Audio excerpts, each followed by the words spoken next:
எசபேலோட பெருமை, விக்கிரக ஆராதனை தேவ பிள்ளைங்களுக்கு விரோதமா எழும்புனது தான் அவளுடைய மரணத்துக்கு காரணங்கிறத அவ வாழ்க்கையிலேருந்து நம்ம பாடமா கத்துக்கிறோம்.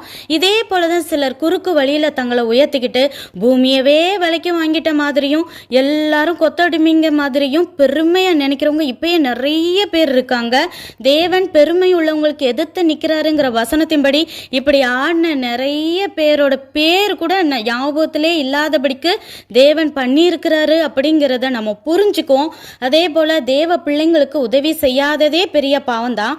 அதுவும் அவங்களுக்கு விரோதமாக எதிர்த்து நின்றா தேவனுக்கே விரோதமாக நம்ம நிற்கிறதுக்கு ஈக்குவலாக இருக்குங்கிறத புரிஞ்சுக்கிட்டு நம்ம பக்கத்தில் தவறுகள் இருந்தால் இன்றைக்கே தேவனுடைய பாதத்தில் விழுந்து நம்மளை தாழ்த்தி நம்மளை திருத்திக்குவோம்.